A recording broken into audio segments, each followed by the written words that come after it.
in Walton-le-Dale. We had Foden in Manchester. We had ERF down in Mack in Cheshire. We had Foden, part of the same family, as we'll try and explain a little later, again down in Mack. So the Northwest was a hot spot for commercial vehicle manufacturing. It's very apt that the first one that's coming into the arena today is a Leyland. The Leyland Comet. Leyland had the one-shot for the naming the early ones were named after animals, so octopus, hippo, and so on, and then we've got the Leyland Comet. Now this has got a coach-built body on it, and it was one of 4 that was produced for the National Coal Board, and it is X-Mine Rescue. So up in the northeast, if there was a mining disaster, if there was a mining problem, then these would turn out and they would carry rescue through, and they would also carry breathing apparatus and rescue gear. So the 4 of them, I think there were 4 of them produced. The family, the state family, actually owned 2 of them. So diesel engine in there, 4-speed gearbox, 2-speed back axle. The Leyland Comet in its day was a really, really good truck. Lots of haulage firms had them. And seeing its coach-built version, National Coal Board Mine Rescue, is really unusual. We're now going back in time, late 1920s. A rolling block built down in Basingstoke. And this is owned by the Balfour haulage contractor. As I said earlier, the firm has been going for a great number of years. Petrol engine in there, you'll notice there's no windows on the side of the cab. No electric headlights, they're carbide lights. I'm just going to ask the young man, running vertically, I have to say, what year is it? 1924, so I wasn't a million miles out. Absolutely stunning truck, the polished metal radiator. Now this was the cruise vehicle of its day. Drivers would set off from Blackburn and drive down to London in one of those. No motorway, no side windows on the cab. Next one coming in front for me, Atkinson, as the Atkinson down Walton-le-Dale. A Gardner engine in there, Gardner 180, 6-cylinder, 180 horsepower engine, and was the truck motor of the day, without any shadow of a doubt. Would run a 24-ton gross, 5-speed gearbox, 2-speed back axle, and again restored on the Balfour Street. Back to Leyland, the Leyland PD1. I've got it right today. Again, this was originally a bus for Preston buses, that was converted by Southport Corporation for circular tours around Southport. Listen to that running, that Leyland engine, they run like clockwork. They're just absolutely stunning engines. Down to Cheshire now, an ERF, Edwin Richard Foden. So the Foden family, we'll see some Fodens a little bit later on. Edwin Richard fell out with the family. He saw the future in diesel engines, the Foden family did. So he started to set up his own business. Originally it was ER Foden, but the Foden family complained, so it got changed to ERF. ERF unfortunately got taken over by MAN and are no longer. That's the D-Series ERF, it's an 18 tonners, it's 18 ton gross, Cummins engine in it, a 4/4 gearbox. Lovely, lovely truck. Now the Leyland DAF coming round. Again, a really unusual truck. 7.5 tonners, really unusual piece to sleeper cab on there. Got a Cummins 6VTA engine in there. 7.5 tonners, probably bought a tractor with it this weekend. As I said, we're going up in the now the F10, Volvo F10. When that came out, it was one of the stunning vehicles. You know, if there's a choice between an F10 and an active orderer, everybody would want the F10. They were quiet, they were comfortable, and so on and so forth. Absolutely brand spanking new, I take it. Yes, right back to you, older era.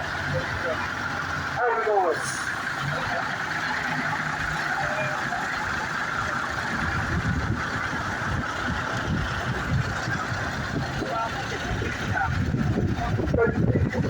This works then. Yeah, like somebody once said to me, I don't mind taking old trucks, sorry, don't mind taking new trucks and making them old, but taking old trucks and making them new. And if you look at this one, you notice it's got no wing mirrors. Because they now have cameras, and the wing mirrors are actually on the A post of the truck. This will have all sorts of gizmos, it has adaptive cruise control, predictive cruise control, the whole nine yards. Now, predictive cruise control is really interesting because the truck knows where it is in the country, and will set the gearbox up to the red gun to do all this slide itself. If it gets it wrong, it all goes back to the computer in Gothenburg, and the next stuff that runs that week, when it's 10 or 11, it will change it to when we talk about the teaser, this has its button mode. Never been restored. Go and have a look at it when it's parked up, and you'll see where the paint has been rubbed off the driver's door, where the driver's been with his arm out the window. 4-speed gearbox in there, a flat head, that's a side valve, 6-cylinder petrol engine, 2-speed back axle, and in its state would probably catch people. No problem at all. Now, those of us at a certain age might remember the film The Hell Drivers, with Stanley Baxter and one or two others. This was the same truck that was used in there. Normally 5 tons, but you put 7 or 8 on there and hope for the best. The Hilton Hotel coming around now. The Toyota Hiace comes down here every year, but you've been upgraded this year. Specialised living accommodation. Again, Toyota Hiace, builders, farmers, plumbers, so on and so forth, very reliable, very easy to look after, and this one with the lovely caravanette body on it. Comes down from Scotland every year to see us here. Fantastic, thank you so much. Down to Luton now. They took part of the General Motors organisation. We might see an O-Type later on, but the Bedford, when it came out, the TK, absolutely revolutionised truck. So it's got a cab-over engine, the engine's under the back. The cab on this doesn't tilt, but you drop the mudguards down so you can get to the engine. They were supplied with petrol engines, 4-cylinder petrol, 6-cylinder petrol, 6-cylinder diesel engines. There were tractor units up to 32 tons. They were the workhorse of the haulage industry back in the day. Lovely to see that TK. Back down now to Sandbach, another ERF, an E-Series ERF. This one we've gone for the Cummins engine in it, probably a 290, 300 Cummins, 4x4 gearbox in there, and again we've run at 32 tons. A lot of ERFs have survived because they're actually a fiberglass cab. Quite a comfortable place to go to work in. I had an E-Series, I had an EC Series. Again, the trunk motor of the day, we've got a sleeper cab on there, which would be a step up from sleeping on a flank across the engine up in an active order. Fantastic, thank you. Really, really unusual little vehicle, the Austin A40 pickup. I only know of one other, and that's found in Bedford. So tell us a bit about this one, sir.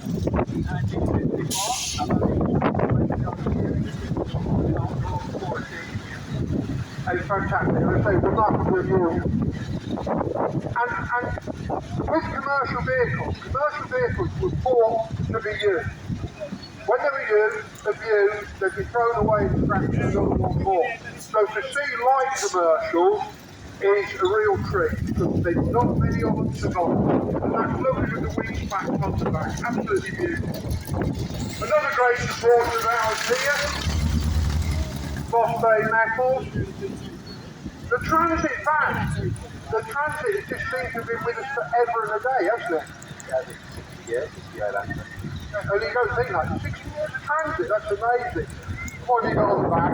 Yeah, about 1,000. About 1,000 on the back there. You always bring something interesting. Is that right for restoration? Always beautifully turned out, comes down to Worthington to see it every year. So we're off to the States now, to Allentown in New York. The Mack truck, the Mack B61, classic 1960s American truck. You notice on the front of it, it's got a bulldog. And the bulldog mascot was adopted by Mack after the First World War. The chain-drive Mack 18s that went over with the American Army during World War I got such a reputation for toughness and reliability that the British squaddies called them Bulldog Mack.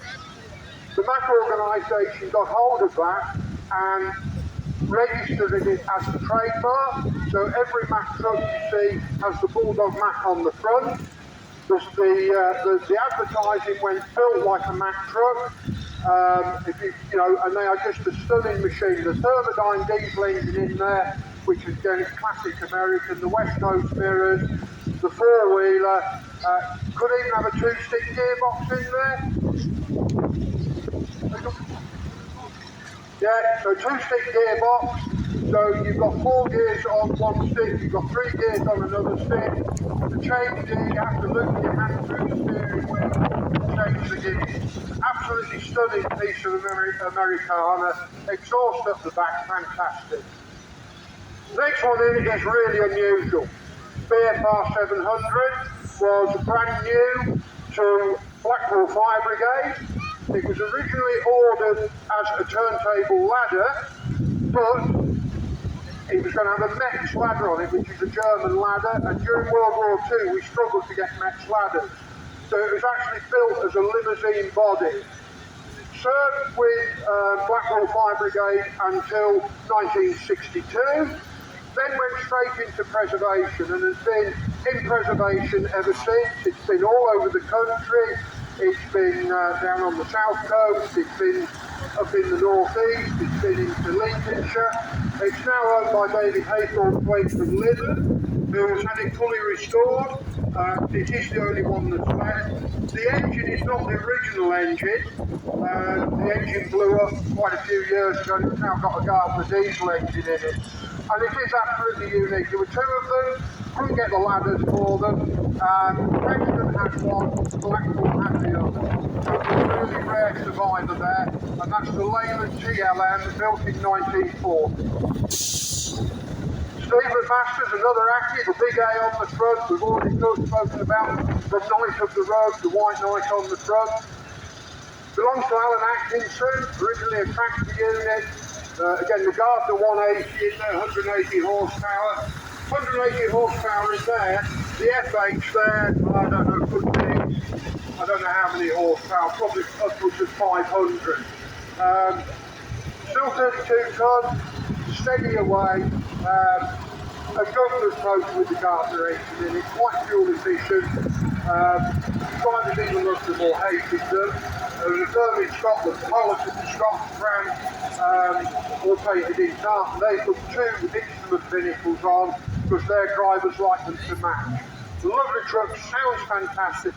Nothing sounds better than a Gardner engine when it's on stop. Thank you. And they smoke a bit when they're cold. They're actually built as a tractor unit, now carrying a ballast box body on there for towing drawbar trailers. Fantastic. Another Ackie. It's not a border, it's earlier than the border, isn't it? Smart one, this one, yeah, with 150 Gardner. With a 150 Gardner. Now the trailer's interesting. That's an 1867 Neville dump truck trailer. The wagon's a 68. And William restored it. He found it in a canal down in Cheshire. And the wagon got restored about a couple of years ago. Absolutely fantastic. But there was another wagon in a canal in Cheshire last week, wasn't there? Yeah, but if you notice the trailer doesn't have a chassis. As it tips, it pulls the back wheels in towards the tractor unit. Busby, those of a certain age will remember Busby. And Maestro, hello you, how are we doing? I'm good. Busby's in the back there. There's Busby. Tell us about this one. 1988 Austin Marshall family car. This is straight yellow, grey when everything had been beaten down into shade colour. Then it was sold to an agricultural college, written off because somebody fell through the windscreen, and then I bought it up along in Kent and refurbished it. Well, back where it is now. And it's like I said earlier, these light commercials, they never lasted. It would be used and abused by telecom, and then when it had done its 3 years or whatever, it'd be written off, and that was it, we'd get a new one. Lovely thing, great to see Busby in the back. Another TK. We've got the Bedford Drivers Club badge on the front. There's a little 7.5 tonner with the living accommodation on the back. Tell us a bit about the Bedford, sir. Hello. Bought the TK last August as a chassis cab. In its early life it was a box van. I like it. It's a baby one. It's only got the little 220 4-cylinder diesel in it. It was rated at 5.7 tonne. Last September I started, built the living van on the back, and it now weighs 3.6 tonne. Absolutely wonderful. Thank you for bringing it round.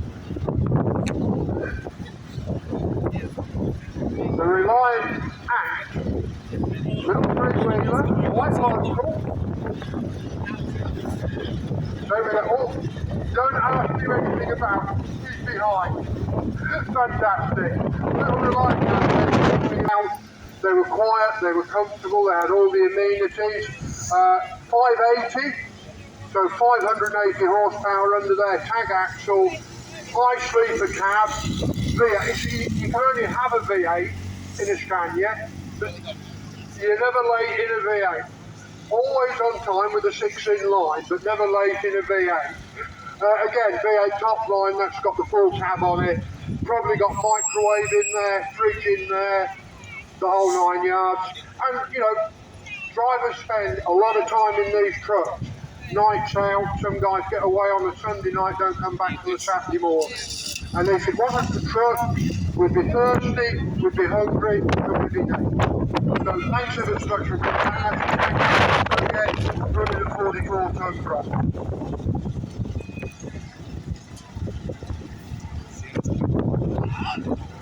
So this has done 1 million kilometres from the year. 1 million kilometres. Fantastic!